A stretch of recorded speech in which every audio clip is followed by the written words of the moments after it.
Welcome back, everyone. Today, we delve into a harrowing account unfolding right now. Before proceeding, I must emphasize that the tragedies we cover involve real individuals who have endured unimaginable pain. While intending to offer safety advice is acceptable, shifting blame onto the victim or their loved ones is unacceptable and disrespectful to the suffering families. We must hold the guilty accountable.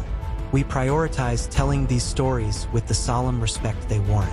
Relatives often follow these discussions, so we ask that you maintain kindness and respect in your comments.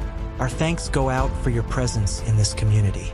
The tranquility of Tuesday, April 2nd, 2024, shattered abruptly around 5:29 p.m. for a local man in Milwaukee, Wisconsin. While walking with a friend at Warnemont Park, he made a horrifying discovery: a detached human leg lying near the water's edge. Shocked, he immediately called 911.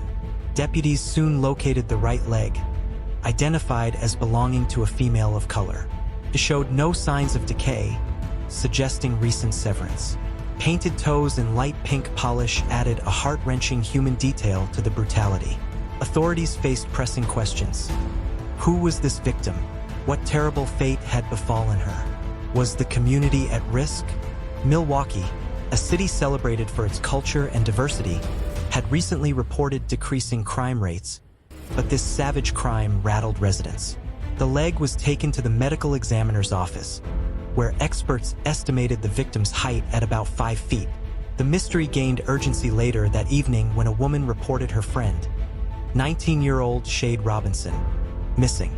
Sade, 5 feet tall and weighing 135 pounds, had failed to show up for work and wasn't answering calls. Police labeled her critically missing due to her high-risk status. She was last seen in a black puffer coat, light blue jeans, and white shoes. Shade's family and friends quickly launched their own search, determined to bring her home.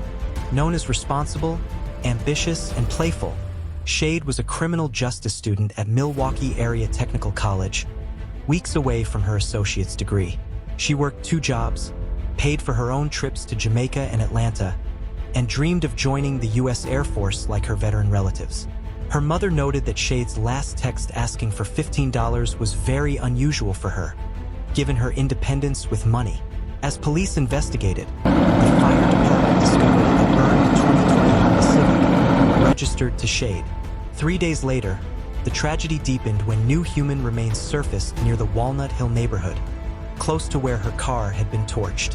Her family even found a blanket they recognized as Shade's. Additional remains appeared nearby the following day, terrifying residents who feared multiple victims. DNA analysis soon confirmed the leg from Warnemont Park belonged to Sade Robinson. Her case was now a homicide investigation.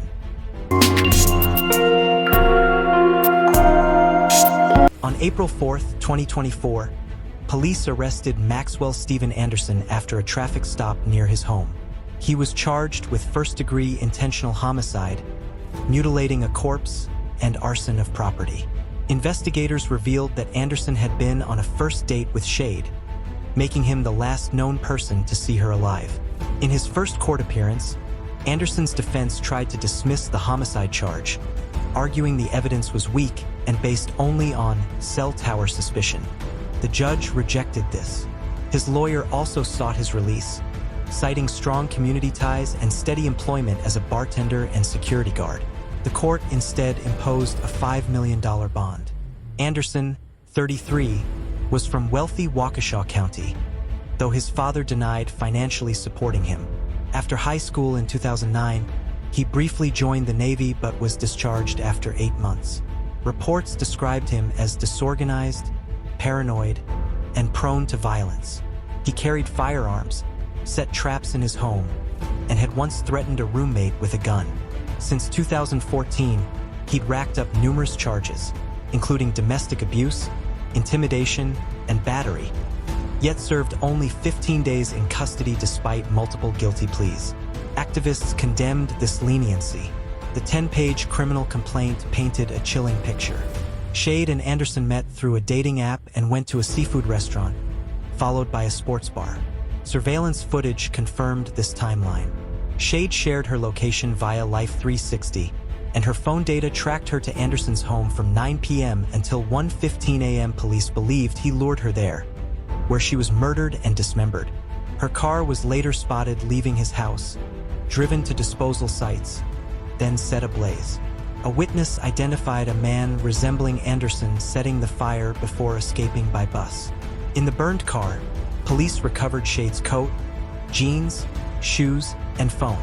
At Anderson's home, investigators found blood spatter on walls, gasoline containers, and a basement outfitted with restraints and a sex sling. Associates recalled him digging a massive hole in his yard, allegedly for another hidden room. Despite mounting evidence, during an April 22nd court hearing, shocking DNA results revealed that blood found in Anderson's basement did not belong to Shade or to Anderson. Authorities withheld the identity, sparking fears of more victims. Even so, prosecutors pressed forward, citing strong forensic and digital evidence.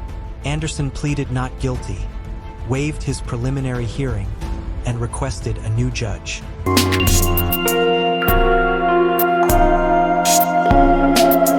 Shade's loved ones pressed on with their search, even using drones to comb the area for her remaining body parts.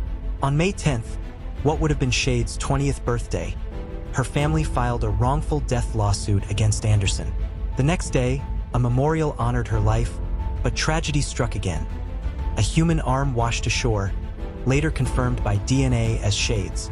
The gruesome dismemberment drew comparisons to Jeffrey Dahmer, heightening public anxiety. Still, there were moments of bittersweet recognition. On May 20th, Milwaukee Area Technical College awarded Shade an honorary degree in criminal justice, accepted by her sister. The gesture honored her hard work and aspirations.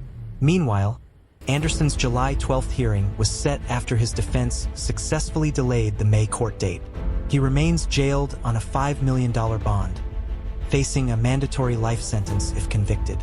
Prosecutors emphasized that the mystery blood was substantial and under investigation, though no links to other cold cases have yet been found. For Shade's grieving family, the fight continues. They vow to honor her through the Shade's Voice Foundation, which supports families of missing persons of color and amplifies their stories. The public demands answers about the unidentified blood, while Milwaukee continues to grapple with the shadow of a crime that cut short the life of a young woman with so much promise.